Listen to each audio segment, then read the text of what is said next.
오늘은 죄와 그 결과라는 제목으로 두 번째 시간입니다. 인류 최초의 범죄의 장면, 죄의 기원이라고 말할 수 있는 첫 범죄를 창세기 3장은 소개합니다.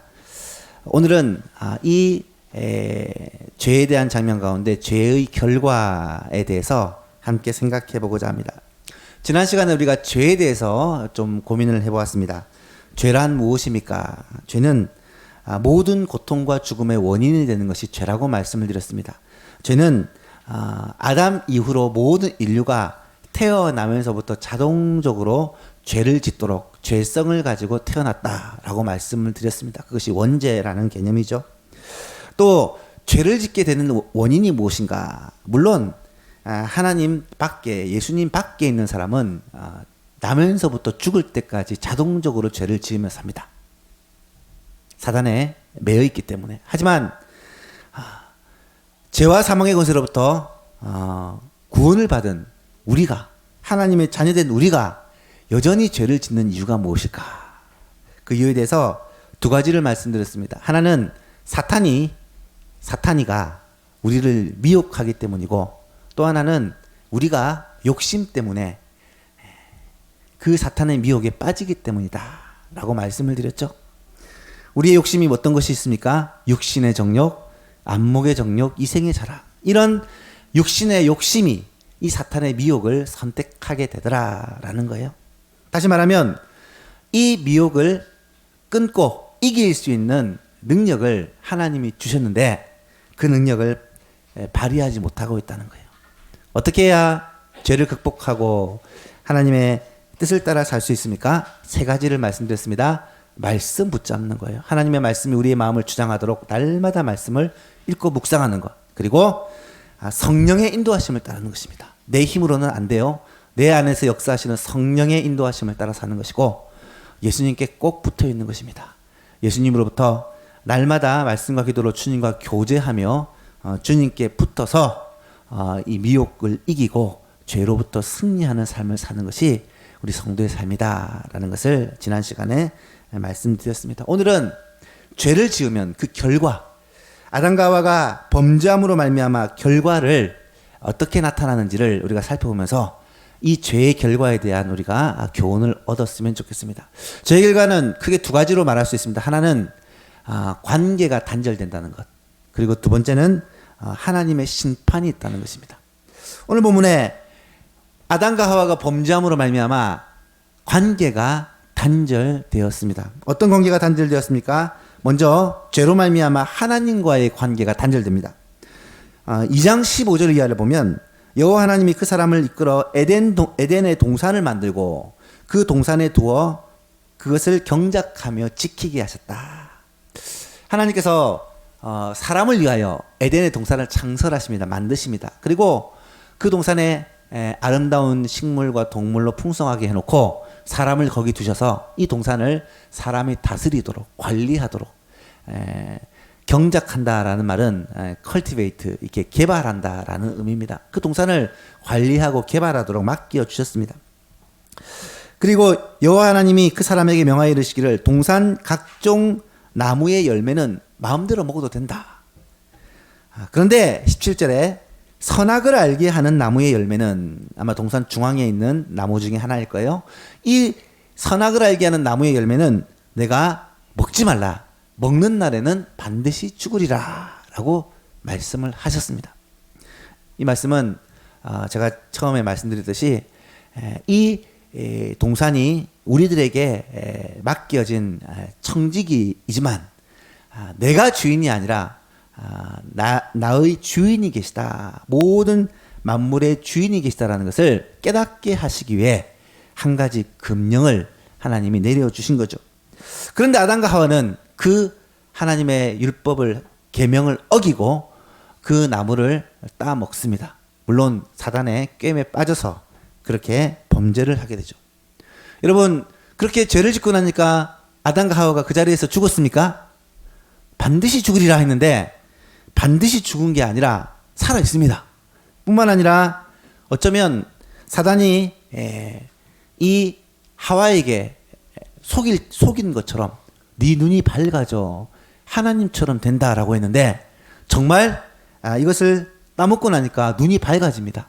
오늘 보면 7절에 보니까 이에 그들의 눈이 밝아져 자기들이 벗은 줄을 알고 무화과나무 잎을 엮어서 치마를 삼았다. 그 전까지는 벌거벗고 다녀도 부끄러워하지 않았는데 이 죄를 범하고 나니까 부끄러운 걸 알게 되고 자신을 가리게 되더라라는 거예요. 8절 이하를 보십시오. 그들이 그날 바람이 불 때에 동산을 거니시는 여호와 하나님의 소리를 듣고 아담과 그의 아내가 여호와 하나님의 낯을 피하여 동산 나무 사이에 숨은지라. 여러분, 이 모습을 보면요, 아담과 하와는 죄짓기 전에는 하나님과 함께 이 동산에서 교제하며 살았다는 것을 알 수 있습니다. 하나님을 찬양하고 주님과 대화하고 주님의 그렇게 인도하심을 따라 아마 동산에서 행복하게 살았을 거예요. 그런데 여호와 하나님이 아담을 부르십니다. 아담아, 아담아, 내가 어디 있느냐? 아담이 대답하기를 이르되 내가 동산에서 하나님의 소리를 듣고 내가 벗었기 때문에 두려워하여 숨었습니다. 여러분, 에덴 동산은 하나님이 아담과 하와, 하나님이 사람과 사귀며 살도록, 교제하며 살도록, 함께 그렇게 교제하며 살도록 창설하신 동산인데, 아담과 하와가 범죄함으로 말미암아 이 교제가 끊어졌고 결국은 그 교제의 동산 에덴에서 쫓겨날 수밖에 없었다라는 것입니다. 여러분, 죽음이라는 것은 분리를 말합니다. 죽음은요, 관계 단절을 말합니다. 육체적인 죽음은 우리의 영혼과 육체가 분리되는 것을 죽음이라고 하고요. 영적인 죽음은 우리가 하나님과 분리되는 것을 영적인 죽음이라고 말합니다. 죽음이라고 하면 우리의 생명의 호흡이 끊어지는, 영과 육신이 분리되는 것만을 죽음이라는 것이 아니라 하나님과 분리된, 이것이 진짜 죽음이라는 것을 알 수가 있습니다. 아담과 하와는 범죄한 직후에 하나님과의 교제의 관계가 단절되었고 결국 영적으로 죽게 됩니다. 오늘날도 마찬가지입니다. 죄는 하나님과의 교제를 끊습니다. 하나님과의 관계를 단절시킵니다. 죄를 지으면 주님과 친밀한 교제 가운데 사는 것이 어려워집니다. 이사야 49장에 보니까 여호와의 손이 짧아 구원하지 못하심도 아니요 귀가 둔하여 듣지 못하심도 아니라 오직 너희 죄악이 너희와 너희 하나님 사이를 갈라놓았고 너희 죄가 그의 얼굴을 가리워서 너희에게 듣지 않으시게 합니다. 죄는 하나님과의 관계를 단절시키고요, 주님과의 교제를 끊는 그런 아픔을 갖게 합니다. 두 번째로, 죄를 짓고 나니까 하나님과의 관계가 끊어졌을 뿐만 아니라 사람들과의 관계가 무너졌습니다. 2장 22절 이하를 보면 하나님이 아담이 홀로 있는 것이 보기 좋지 않아 아내 사례를 만드는 장면이, 사라가 아니라 아내 하와를 만드는 장면이 나타납니다. 여호와 하나님이 아담에게서 취하신 그 갈빗대로 여자를 만드시고 그를 아담에게로 이끌어오시니 아담이 그 여자를 보고 이르되 이는 내 뼈 중에 뼈요 살 중에 살이라. 이는 내 뼈 중에 뼈요 살 중에 살이라. 이것을 남자에게서 취하였은즉 여자라 부르리라. 여러분, 여자를 바라보고 입속에서 시가 튀어나와요. 노래가 튀어나온 거예요. 얼마나 아름답고 얼마나 좋았으면 그렇게 이 하와를 보고 시를 짓고 노래를 불렀을까. 이러므로 남자가 그 부모를 떠나 아내와 합하여 한 몸이 될지니. 여러분, 아담과 하와는 결혼을 통해 하나의 몸이 되었다라고 성경은 말합니다. 이렇게 한 몸 된 사이가 좋던 두 부부 관계가 죄를 짓고 나니까 어떻게 바뀌게 되어집니까? 3장 12절에 보니까 아담이 이르되 하나님이 주셔서 나와 함께 있게 한 저 여자가, 그 여자가 누굽니까? 자기와 한 몸, 내 살 중에 살, 뼈 중에 뼈인 하와를 가리키는 거예요. 하나님이 내게 주셔서 나와 함께한 저 여자가 그 열매를 내게 줌으로 내가 먹었습니다. 범죄의 책임을 사랑하는 아내에게 돌리고 있는 모습을 보게 됩니다. 관계가 깨어지는 거죠. 3장 16절 말씀을 보면 또 여자에게 이르시되, 하나님이 여자에게 심판하시는 그 내용 중에 한 부분입니다. 너는 남편을 원하고 남편은 너를 다스릴 것이니라. 너는 남편을 원하고 남편은 너를 다스릴 것이니라. 이 부분은 좀 이따가 다시 설명을 드리겠지만 부부관계의 갈등이 시작되는 것을 말합니다. 죄의 결과로 사람들과의 관계가 깨어집니다. 여러분, 죄가 없다면 이런 관계에 문제가 생기잖아요. 가정에서, 부부 사이에, 부모와 자녀 사이에, 교회에서 성도들 사이에, 세상에서 사람들 사이에 갈등이 생기는 이유는 바로 죄 때문이라는 거예요. 두 번째로, 죄는 관계를 깨는 관계의 단절을 가져왔고, 두 번째로는 죄는 하나님의 심판을 가져왔습니다. 하나님의 심판을. 하나님의 심판은 크게 네 가지를 말하고 있는데요. 그 중에서 뱀에 대한 심판과 사탄에 대한 심판은 우리가 지난 시간에 하나님의 구원 계획의 시작에 대해서 얘기하면서 말씀을 드렸습니다. 기억나십니까? 지지난주죠. 옛날 얘기입니까? 예. 원래 잊어버려야 저도 설교할 내용이 많고 여러분도 새롭게 또 듣고 은혜 받아 좋습니다만은 그래도 중요한 것은 조금 기억해 두실 필요가 있습니다. 중요한 것. 창세기 3장 15절은 하나님이 이 뱀이 아닌 뱀 안에 있는 사탄에게 저주하신 하나님의 심판인데요. 이 뱀의 이 사탄의 후손, 사실 사탄이죠. 그리고 여자의 후손, 예수 그리스도를 말한다고 했습니다. 이 두 사이에 여자의 후손 되신 예수님이 이 사탄을 머리를 상하게 하는 승리하게 되는 구원 계획을 선포하시는 매우 중요한 내용입니다. 여러분, 이 뱀에 대한 심판과 사탄에 대한 심판은 하나님이 남자와 여자에게 물어보는 것처럼 내가 어찌하여 먹었느냐 이런 질문도 하지 않고요. 바로 내려집니다. 14절에 보니까 여호와 하나님이 뱀에게 이르시되 내가 이렇게 하였으니 내가 모든 가축과 들의 모든 짐승들보다 더욱 저주를 받아 배로 다니고 살아있는 동안 흙을 먹을지라. 여러분, 죄의 도구가 된 그 사탄의 도구가 되었던 그 뱀에 대해서 하나님이 이런 심판을 내리시고요. 사탄에 대해서는 어떤 심판을 내립니까? 15절에 보니까 내가 너로 여자와 원수가 되게 하고, 여자는 하와를 말하는 것도 아니고 마리아를 말하는 것도 아니라고 말씀을 드렸습니다. 구약의 교회, 하나님께서 예수 그리스도를 보내시기 위한 하나님의 언약의 통로를 말하는 것입니다. 여자와 원수가 되게 하고 하나님의 백성과 원수가 되게 하고 내 후손도 여자의 후손, 너의 후손은 곧 사탄입니다. 여자의 후손은 예수 그리스도입니다. 예수 그리스도와 원수가 되게 하리니 여자의 후손은 예수님은 너의 머리를 상하게 할 것이요 너는 그의 발꿈치를 상하게 할 것이다. 십자가 죽으심에 대한 예언이죠. 이 부분에 대해서는 지난 시간 우리가 자세히 말씀을 드렸기 때문에 넘어가도록 합니다. 오늘은 여자에 대한 심판과 남자에 대한 심판, 이 두 부분을 우리가 생각해 보려고 합니다. 여자에 대한 심판은 바로 16절 말씀입니다. 16절 말씀을 읽어보면 같이 한번 읽어볼까요? 여자분만 읽어볼까요? 여자분만. 시작.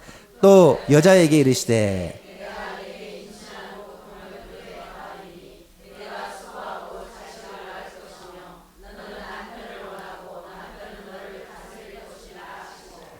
아멘. 이것이 여자에게 주신 하나님의 심판이었습니다. 여자는 이래야 된다라는 말씀이 아닙니다. 이것이 심판으로 말미암아 우리에게 오게 된 것이다라는 것을 알아야 합니다. 한 가지 놀라운 사실은 여자에게는 긍휼 없는 심판을 내리지 않는다는 거예요. 뱀이나 사탄처럼 평생토록 너는 끝이다, 멸망당한다 이렇게 말하지는 않는다는 것입니다. 고통이 있다, 어려움이 있다라는 거예요. 근데 결론은 21절에 가면 하나님이 가죽옷을 지어 입히시면서 하나님의 구원 계획을 또한 보여주십니다. 그건 다음 시간에 마지막으로 살펴볼 거고요. 우리가 어려움은 당하고 고난은 당하지만 완전히 망하지는 않는다. 이것이 긍휼이 있는 심판, 하나님의 징계라는 것을 깨닫게 됩니다. 여자가 사탄을 유혹을 받아 죄를 범했기 때문에 하나님이 심판하셨는데 그 심판의 내용이 크게 두 가지예요. 첫 번째는 자식들 때문에 고통을 겪는다라는 심판이에요. 자식들 때문에 고통을 겪는다. 부부가 함께 아이를 가지지만 사실은 출산의 고통은 여자가 합니다. 이것이 심판의 결과라는 거예요.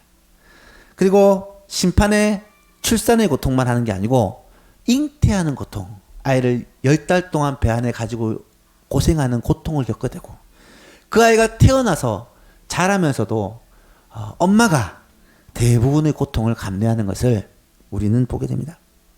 인간이 이 땅에 태어나고 자라기 위해서 엄마가 겪는 고통은 말로 표현할 수가 없습니다.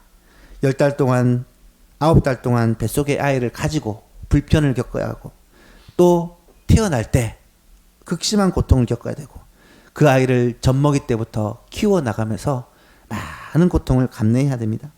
이러한 고통이 심판의 결과로 주어졌다는 거예요. 그렇다면 이런 고통이 심판 전에는 아기를 낳지 않았느냐? 아닙니다.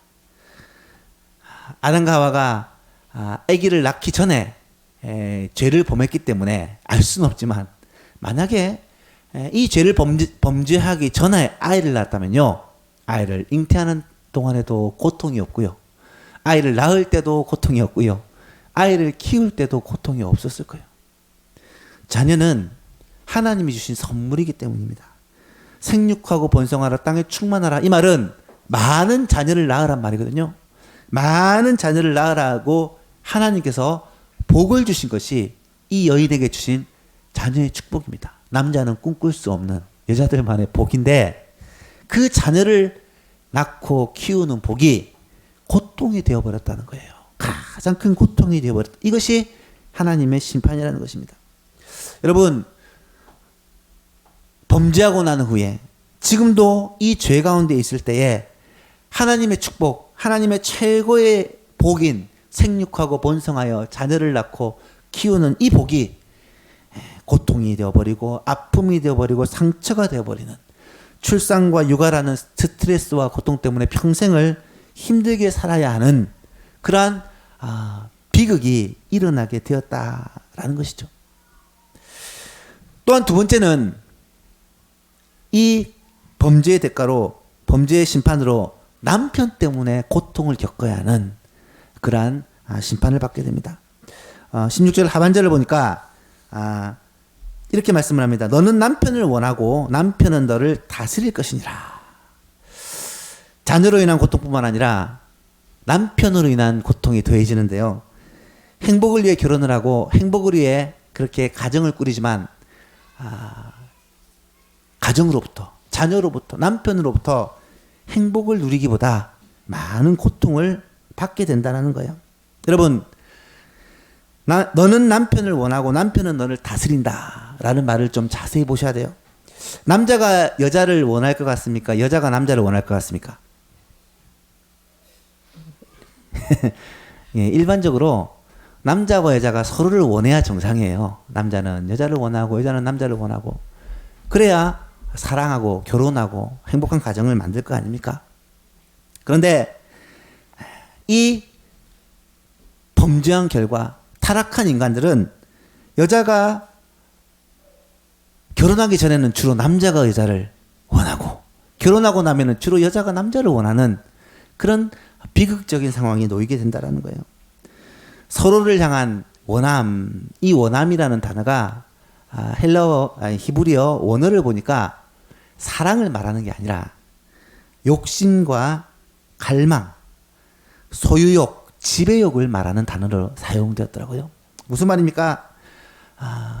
여자는 남편을 원하는데 남편으로부터 사랑받기를 원하고, 남편으로부터 존중받기를 원하고, 남편으로부터 귀중히 여김 받기를 원하는데 그렇지 않더라는 거예요, 현실이. 남편도 아내로부터 인정받고 아내로부터 사랑받기를 원하는데 현실이 그렇지가 않다는 거예요. 죄를 짓게 되니까.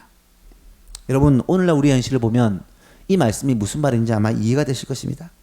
그렇게 사랑하는 남편 때문에 여자는 한평생 눈물을 흘리며 사는 사람이 너무 많습니다. 대부분의 여자들은 남편으로부터 충분한 사랑을 받으며 사는 게 아니라 늘 사랑에 목말라 하며 살아갑니다. 사랑하는 기쁨보다는 사랑받으려는 갈망 때문에 늘 힘들어하며 삽니다. 많은 여자들은 남편으로부터 사랑 대신에 폭력과 폭언과 무관심을 받고 살아야만 합니다. 바로 이것이 죄로 인한 가정의 비극이라는 것이죠. 여러분, 아내는 남편을 원하고 남편은 여자를 다스린다. 이 표현은요, 서로를 향한 갈망과 서로를 향한 욕심이 이 관계를 뒤흔든다는 말이에요. 남편과 아내가 늘 갈등을 겪게 되고, 남편과 아내가 서로를 향하여 요구를 하게 되고, 서로를 향하여 받으려만 하게 되고, 그래서 존경과 사랑과 화합 대신에 갈등을 겪게 되는 가정의 갈등을 말씀하시는 구절이 바로 이 구절이에요. 여러분, 자세히 생각해 보세요. 가정은요, 하나님이 주신 최고의 축복입니다. 아까 생육하고 번성하는 자녀를 낳는 것이 최고의 축복이라는 한 것처럼, 가정은 부부가 만나서 사랑하고 존경하고 위로하고 힘을 주고 서로가 서로를 향해서 사랑을 베푸는 가장 아름다운 공동체가 가정이에요. 그 하나님의 축복이 죄의 결과로 말미암아 고통의 장소가 되어버린 거예요. 서로가 서로를 향하여서 스트레스를 주고, 서로가 서로를 향하여서 원함은 있으나 만족은 없는 그런 고통을 겪게 되는 것이 죄로 말미암은 가정의 불협화음이요, 가정의 갈등이다라는 것입니다. 여러분, 이런 가정의 문제들이 죄로 말미암은 심판이라는 것을 꼭 기억할 필요가 있습니다. 그렇다면 이 가정의 저주로부터 벗어나는 비결이 무엇일까? 바로 죄의 문제가 해결되는 거죠. 죄의 문제가 해결되기 위해서는 결국 예수 그리스도, 그분의 십자가 보혈의 능력만이 우리의 가정을 바른 자리로 세우고 행복의 보금자리로 만들 수 있는 비결이다라는 사실을 우리가 깨닫게 됩니다. 앞으로 이 부분에 대해서는 좀 자세히 살펴볼 것입니다만은, 출발은 이 죄로부터 시작된 갈등들이 자녀를 낳는 것도, 자녀를 키우는 것도, 부부 간의 관계도 죄로 말미암아 축복이 갈등과 고통으로 바뀌었기 때문에, 이것이 회복되기 위한 비결은 예수 그리스도, 그분의 십자가 보혈의 능력으로 말미암아 가정의 회복과 또 자녀를 양육하는 기쁨을 다시금 회복할 수 있다라는 것을 우리가 깨닫게 됩니다. 네 번째로 남자에 대한 심판이 이어지고 있는데요. 남자에 대한 심판은 무엇일까? 17절에 보니까 이렇게 말합니다. 남자들만 한번 읽어볼까요? 시작.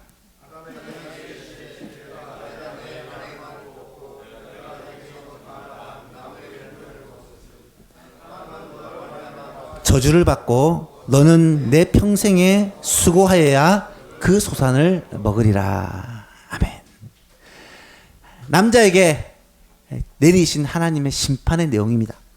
하나님께서는 남자에게 구체적인 책임을 물으시는데, 남자를 가정의 책임자요 대표자로 여기셔서 그 가정의 이 죄에 대한 책임을 남자에게 지금 묻고 있는 거예요. 여러분, 아담이 아내 하와로부터 이 열매를 받아서 먹는 죄를 범했습니다. 그런데 이 가정을 다스리는 책임이 남자에게 있다는 거예요. 하나님께서는 남자인 아담을 향해서 이 가정의 책임이 너에게 있다라고 지적을 하고 있습니다. 하나님께서 아담에게 그 책임을 물으신 이유가 무엇입니까? 첫 번째는 하나님보다 아내, 여자의 말을 먼저 들었기 때문이고, 두 번째는 하나님 말씀 자체를 거역했기 때문입니다. 무슨 말입니까? 하나님보다 더 위대하고 하나님보다 더 크고 하나님보다 더 앞선 일은 세상에 없다라는 거예요. 마태복음 10장에 보면 예수님이 참 이해하기 힘든 말씀을 하십니다. 아버지나 어머니를 나보다 더 사랑하는 자는 내게 합당하지 아니하고, 아들이나 딸을 나보다 더 사랑하는 자도 내게 합당하지 아니하며, 또 자기 십자가를 지고 나를 따르지 않는 자도 내게 합당하지 아니하니라. 간단하게 얘기하면 이 세상 어떤 관계도 어떤 사람도 무엇도 하나님보다 더 우선시 되어서는 안 된다라는 거예요. 하나님은 우상에 대해서 말씀하시면서 내 아버지나 어머니가 우상이 될 수 있다. 내 남편이나 아내가 우상이 될 수가 있다. 내 아들이나 딸이 내 우상이 될 수 있다라고 말씀을 하세요. 그 어떤 것도 하나님보다 앞서서는 안 되고 하나님의 계명보다 앞서서는 안 된다라는 것입니다. 여러분, 많은 사람들이 교회 나오고 예수님 믿으면서도 실제로 하나님을 섬기고 하나님을 사랑하고 하나님의 계명을 지킨다라고 생각하지만 눈앞에 보이는 사람이 하나님보다 앞서는 경우가 참 많고요.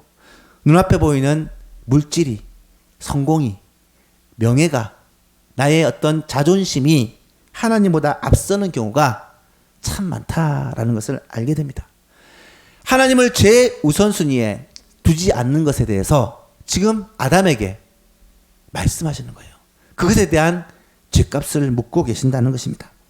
여러분, 무엇보다 하나님 중심으로 살 수 있기를 축복합니다. 하나님보다 무엇이 앞설 수 없어요. 어떤 사람이 앞설 수 없습니다. 돈이, 명예나 행복이나 성공이 하나님보다 앞설 수 없습니다. 그런데 반대로 하나님을 잘 섬기고 하나님을 바로 섬기면 하나님이 이 모든 것을 우리에게 복으로 주십니다.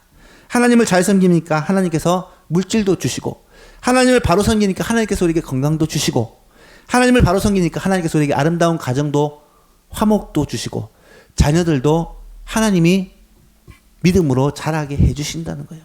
이 우선순위가 바뀌면 모든 것이 고통의 문제가 되지만 이 우선순위가 바르게 세워지면 모든 것이 감사의 제목이 되어진다라는 사실을 깨닫게 될 수 있기를 축복합니다. 참 쉽지 않은 일이지만 이것이 성경이 말하는 질서예요. 그렇다면 아담이 자신의 죄에 대해서 받은 벌이 무엇인가? 두 가지입니다. 첫 번째는 땅이 저주를 받는다라는 거예요. 땅이 저주를 받는다. 최초의 땅은 풍성한 땅이고 아름다운 땅이었습니다. 하나님이 만드신 에덴 동산은 허점이 없는, 결점이 없는 땅이었어요. 그런데 오늘날 이 땅에는 어떻습니까? 너무너무 힘든 땅입니다. 지진과 쓰나미와 태풍과 미세먼지가 가득한 땅이고요.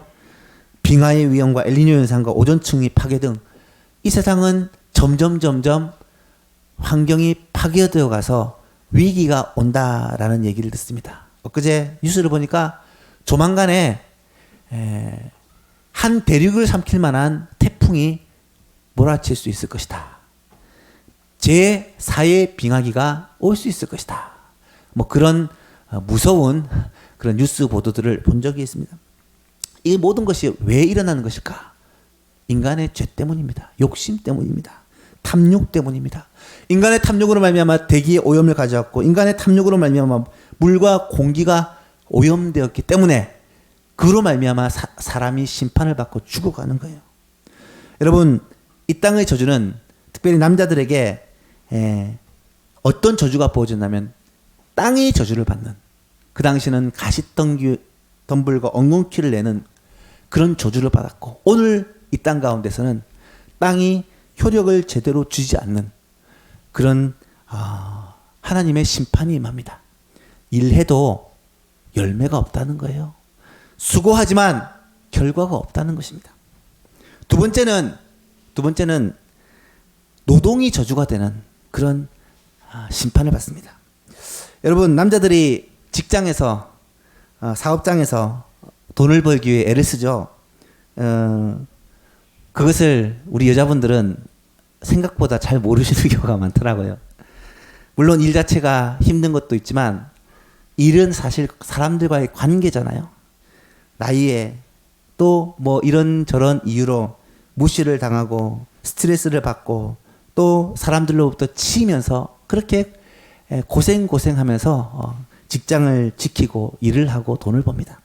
그런데 결과가 항상 적어요. 많이 번다는 사람 들어본 적이 없어요. 늘 뒷구름하나 월급 때문에 집에 가면 아내로부터 인정받지 못하고 자녀들이 사달라고 하는 것 사줄 수가 없는 것이 사실 대부분의 아빠들의 남편들의 고통입니다. 남편들은 대체로 자존심을 최고로 생각하는 경우가 많습니다. 그런데 돈을 잘 벌지 못한다는 이유로 집에서도 자존심을 세우지 못하고 다른 친구들과의 관계 속에서도 자존심을 세우지 못하는 것이 남자들의 고통인데 이것이 죄의 결과라는 거예요. 여러분, 노동을 생각할 때 우리가 잘 한번 생각해 봐요. 사실은 노동, 일하는 것은 하나님께서 주신 최고의 축복입니다. 아까 이자도 말씀드렸죠. 자녀를 낳는 것, 키우는 것. 그리고 남편과 함께 가정을 이루는 게 최고의 축복이었는데 이 축복이 저주로 바뀐 것처럼 남자에게도 사실은 일하는 것이 하나님이 주신 최고의 복입니다. 하나님은 이 에덴 동산에 아담으로 하여금 아름답게 잘 관리하게 하시고 동물들에게 이름을 주게 하시고 이 에덴 동산을 통하여서 하나님의 뜻을 이루는 그 노동을 맡겨주셨는데 그 즐겁던 일이, 즐겁던 노동이 어느 순간 스트레스가 되고 일하지 않으면 먹고 살 수 없는 고통이 되어버렸다는 거예요. 여러분, 하나님께서는 모든 만물을 만드신 후에 제일 마지막으로 사람을 만드셨어요. 제가 여러분 말씀드리지만 하나님이 만약에 사람에게 시켜 먹으려고 하면 제일 처음 사람 만들고 네가 만들어 했을 거예요. 하지만 하나님은 그렇지 않으시고 모든 것을 다 만드셔서 사람이 살만한 모든 환경을 다 만드신 후에 마지막으로 사람을 만드시고 그 모든 것들을 누리고 즐기게 해 주셨다라는 거예요. 그런데 인간이 죄를 범하고 나니까 그 모든 하나님의 창조물들이 질서에서 무너지고 틀어지기 시작한 거예요. 노동은 하나님이 만드신 창조물들을 하나님의 뜻대로 그렇게 세워나가는 즐거움이었는데 그것이 어느 순간 최고의 고통이 되어버린 거예요. 돈벌이 수단이 되어버린 거예요. 먹고 살기 위해서 안 하면 안 되는 노동이 되어버린 거예요. 보세요. 남자들이 참 좋아하는 것이 스포츠 운동입니다. 그리고 등산이나 취미생활로 많이 애를 쓰는 사람들이 있어요. 우리가 볼 때는 스포츠 하는 게 쉬운 일입니까? 직장 생활보다 더 힘들어요. 땀을 뻘뻘 흘리면서 등산을 하고 또 운동을 하고 공을 차면서도 굉장히 좋아합니다. 왜 그럴까? 먹고 살기 위해서 하는 게 아니라 이것을 즐기는 거잖아요. 사실은 일하는 것은요, 하나님이 우리에게 주신 최고의 즐거움입니다. 여러분 말씀드리지만 나이가 들어도요, 일하지 않으면 점점 사람이 죽어가요. 그런데 나이가 들어도 일하는 사람은 사람이 살아납니다. 왜요? 일 자체가 일하는 것이 하나님께서 우리에게 주신 즐거움이기 때문에. 그런데 그 일이 어느 순간 돈벌이 먹고 살기 위한 수단으로 전락을 해버린 거예요. 이것이 죄의 결과라는 거예요. 일하지 않으면, 땀을 흘리지 않으면 먹고 살 수 없기 때문에 어쩔 수 없이 일하는, 그래서 일하는 태도와 자세가 바뀌어 버린 것입니다. 일의 가치가 변화된 것입니다. 사실 노동의 가치는 하나님께서 우리에게 주신 만물들을 하나님의 뜻대로 잘 관리하고 아름답게 세우고 사랑하고 섬기고 가꾸는 것이 노동인데, 그것이 오히려 하나님 주신 만물들을 부수고 속이고 어떻게든 내가 먹고 살고 돈을 벌기 위한 수단으로 삼으면서 하나님의 저주로, 심판으로 바뀌게 되어버렸다는 거예요. 그나마 노동의 가치가 지금 가장 잘 남아있는 곳이 저는 가정이라고 생각합니다. 여러분, 가정은요, 일할 때 월급 받는 곳이 아니에요. 가정에서 일한다고 월급 받는 분 계세요? 네, 문제가 있는 거예요. 가정에서는 사랑하기 때문에 수고하는 거예요. 집안의 여러 가지를 돌보는 것 기쁨으로 합니다. 엄마가 밥을 하고 자녀를 위해서 뭔가를 하는 것을 즐거움으로 하는 거예요. 자녀들을 돌보고 자녀들에게 뭘 가르쳐주고 놀 때에도 이것을 기쁨으로 하는 거예요. 만약에 그것을 돈을 받고 한다면 얼마나 힘든 일이, 그거보다 힘든 일이 없을 것입니다. 이처럼 대가 없는 수고, 대가 없는 헌신, 사랑의 일이 사실은 가정 안에서 이루어지고 있는 그러한 일들이라는 거예요. 그런데 인간이 죄를 짓고 나니까 그런 일들이 기쁨의 일이 아니라 부담이 되어버리고 그 일들이 싫은 일이 되어버리고 마치 돈이 최고인 것처럼, 돈이 우리 인생의 목적인 것처럼 그렇게 되어버리고 말았다는 것입니다. 사랑하는 여러분, 그렇다면 이 심판과 고통으로부터 벗어나는 길이 과연 무엇이 있을까? 직장에서 일하고 회사를 운영하고 돈을 버는 것이 기쁨과 복이 되는 비결이 무엇일까? 가정에서 섬기고 교회 와서 봉사하고 섬기는 것이 즐거움이 되고 기쁨이 되는 비결이 무엇일까? 저는 이것도 마찬가지라고 생각합니다. 결국 이 죄의 문제가 해결되는 거예요. 이 죄의 문제로부터 극복하는 것입니다. 노동이 져주고 고통으로 만들어버린 이 죄 문제가 예수 그리스도 안에서 십자가 보혈의 능력으로 해결되어져야 하나님께서 우리에게 허락하신 그 일하는 즐거움을 회복해 갈 수가 있다라는 거예요. 기쁨으로 일하게 되면 어떤 일이 벌어집니까? 하나님께서 건강도 주시고 돈도 주시고 복도 주세요. 그래서 일하는 것이 기쁨이 되어집니다. 우리 크리스천들은 직장과 회사에서 사회에서 이 하나님의 이 질서를 회복할 책임이 있는 사람들이에요. 그래서 돈만 벌기 위해 속이고 돈을 벌기 위해 사람들과 대결하고 때로는 다른 사람을 아프게 하고 힘들게 하는 그런 이 세상 가운데서 그리스도인들은 이 돈 이상의 목적, 하나님께서 우리에게 맡기신 거룩한 하나님의 나라를 세워가는 그 거룩한 목적을 위해서 하나님의 뜻을 이루어갈 책임을 가진 자다라는 것입니다. 조금 어려울 수 있지만 여러분 결국 이 죄 문제는 이 노동의 회복을 말씀하는 것입니다. 남자에게 있어서 일하는 즐거움, 이 즐거움이 회복되어지고 하나님께서 우리에게 맡긴 사명들을 따라 주님을 섬기고 가정을 섬기고 교회를 섬기고 직장을 섬기고 다른 사람을 섬기는 이 기쁨들이 회복되어질 때 우리는 일하는 것이 고통이 아니라 즐거움이 되어지는 이 하나님의 복을 다시 누리게 될 것입니다. 마지막으로 하나님의 심판은 남자건 여자건 할 것 없이 흙에서 나왔기 때문에 흙으로 돌아간다. 결국은 육신의 몸은 죽게 된다라는 죽음에 대한 선언입니다. 만약에 아담과 하와가 선악과를 따먹지 않았다면 이 죽음이라는 것은 육체의 죽음이라는 건 없었을 거예요.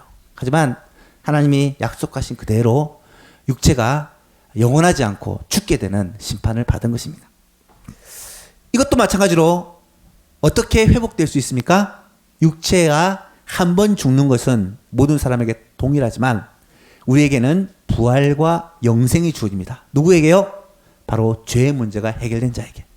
죄의 문제가 예수 그리스도의 보혈의 능력으로 해결된 그리스도 안에 있는 자들에게는 이 육체의 죽음이 끝이 아니라 부활하고 또 영생을 누리게 되는 이 축복으로 하나님이 주신다라는 약속이 있는 것이죠.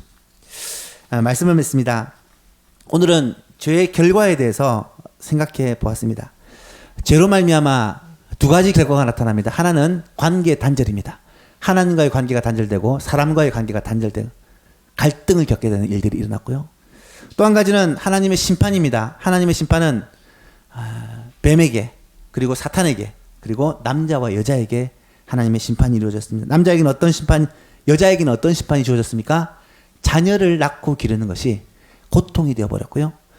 남편과의 가정을 이루고 사는 삶이 고통이 되어버린 거예요. 남자에게는 일하는 것이 고통이 되어버린 거예요. 사실은 이 모든 것이 하나님의 축복의 수단이고 도구인데 그것이 고통으로 바뀌었다는 것이 죄의 결과입니다. 다시 말하면 이 죄의 문제가 해결되고 회복이 되고 나면 가정생활, 자녀를 낳고 키우는 것도 남편과의 관계도 그리고 남자들은 일하는 것도 다시 기쁨과 즐거움으로 하나님의 축복으로 회복이 될 수 있다라는 말씀이에요. 오늘 말씀을 마음에 기억하고 이 죄 문제를 해결받음으로 말미암아 우리의 삶에 하나님의 축복이 다시금 회복되는 놀라운 간증이 일어날 수 있기를 축복합니다. 이번 한 주간 살아가면서 예수 그리스도의 보혈, 그 보혈의 공로로 내 마음과 내 삶에 이 죄 씻음의 은혜가 풍성하기를 원하고 죄에서 승리를 맛보며 누리며 그래야 해서 우리의 삶에 하나님의 축복이 다시 한번 회복되어지는 그런 삶을 살 수 있기를 주 예수 그리스도의 이름으로 축복합니다.